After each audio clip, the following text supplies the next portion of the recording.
دەیدووی ساڵی 1938 لە دایکبوونی سەرکردە و گەورە پاڵەوانی ئیسلام و کورد سوڵتان سەلاحەدینی ئەیوبی و دووهەم ڕزگارکەری شاری قودسی ڕووگەی مسلمانان لە ناو کوردەکانی شاری تکریدا، سەلاحەدینی ئەیوبی خۆی و بنەماڵەکەی بە کوردی قسەیان کردووە و شەوانە گوێیان لە هونەرمەند و شاعیرە کورد زمانەکان گرتووە، پاشتر بەهۆی دڵسۆزی و چاکەکاریەوە جڵەوی فەرمانڕەوایەتی دەوڵەتی ئیسلامی و ئەیوبیەکان دەگرێتە دەست و دەبێتە یەکێک لە کاریگەرترین ئەو کەسایەتیانی دژی خاچپەرستەکان و ڕزگارکردنی مسلمانان کاری کرد بێت، بە هێمە و سمبولی نەرمونیانی و ڕەوشجوانی و ئاشتیخوازی و مرۆڤدۆستی دادەنرێت. ئەوروپیەکان زۆر پێی سەرسامن و بنەماڵەیەکی لۆرد و خانەدانی فەڕەنسی بەناوی ئەنگۆلۆری تا ساڵی 1932 هەرنۆبەرەیەکی کوڕیان ببووە ناویان دەنا سەلاحەدینی ئەیوبی. هیچ سەرکردەیەکی جیهانی هێندەی سەلاحەدینی ئەیوبی لەلایەن دژەکانیەوە وەسف نەکراوە و ڕێزی لێ نەگیراوە، بە جۆرێک هەریەک لە شاعیر و فەیلسوفانێکی وەک دانتێ، ڤۆڵتێر، سێر واڵتەر سکۆت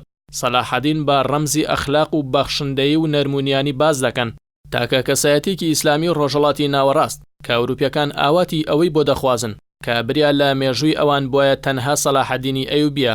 سەلاحەدینی ئەیوبی هەڵگری کەلتور و ئەخلاقی کوردەواریانە بووە، بەڵام بەداخەوە لەلایەن سیکۆلارەکانی کوردەوە سەلاحەدین پشتگوێ خراوە و هێندەی نایارانی کورد باسییان نەکردووە و سەلاحەدین بووەتە یەکەم کەسایەتی کە زۆرترین ستەمی لەلایەن کوردەوە لێ بکرێت. لە کاتێکدا کورد هیچ کەسایەتێکی بەدەر لە ئیسلامی نییە کە شانازی پێوە بکات، لە کاتێکدا هیچ کەسایەتێکی کورد هێندەی سەلاحەدینی ئەیوبی کوردی بە مێژوو مرۆڤایەتی نەناساندووە. بە جۆرێک مەسعود موحەممەد بیریاری گەورەی کورد پێی وایە تا ساتی هەڵکەوتنی سەلاحەدینی ئەیوبی کورد نەچوەتە ناو مێژووە و تاکە دەواازەی کورد و چوونی بۆ ناو مێژوو بە دەستی سەلاحەدینی ئەیوبی کراوەتەوە و سەلاحەدین ئەندازیاری بردننی کورد بووە بۆ ناو مێژوو.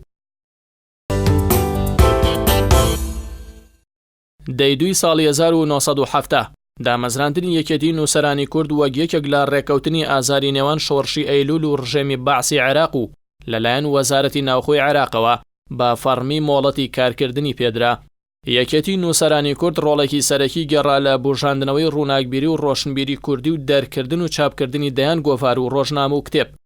گیومەکوریانی و شکر مستەفا و مەسعود موحەممەد و عەلاءەدین سەجادی و شێخ محەممەدی خاڵ و عیزەدین مستەفا ڕەسوڵ و حەمەی مەلاکەریم و حسێن عارف و مارف خەزنەدار لە ناوە دیارەکانی یەکێتی نووسەرانی کورد بوون. بەڵام دوای خۆماڵیکردنی نەود لەلایەن عێراق و ڕێکەوتنی نێوان شای ئێران و سەدام لە جەزائیر دژی شۆڕشی کورد، حکوومەتی عێراق لە هەموو بەڵێنەکانی خۆی پاشگەز بوویەوە و یەکێتی نووسەرانی کوردیش لە ساڵی 1970 هەڵوەشاندەوە و کردی بە بەشێک لە ڕێکخراوی ئەدیبان و نووسەرانی عێراق. دەیدووی ساڵی 2012 کۆچی دوایی دکتۆر ئیبراهیم فەقێ، پسپۆڕ و ڕاهێنەری بواری گەشەپێدانی مرۆیی لە شاری نەسر لە وڵاتی میسر لە تەمەنی 62 ساڵیدا، ناوبرەو ساڵی 1950 لە ئەسکەندەری میسر لەدایک بووە. لە بواری گەشەپێدانی مرۆیی نووسین و بەرهەمی زۆری هەن، بە یەکێک لە ڕاهێنەرە کاریگەرەکان دادەنرێت. موسڵمان بووە و ویستوێتی لە ڕوانگەی ئیسلامەوە گەشە بەتوانە و بەهرە و لێهاتوویەکانی مرۆڤ بدات.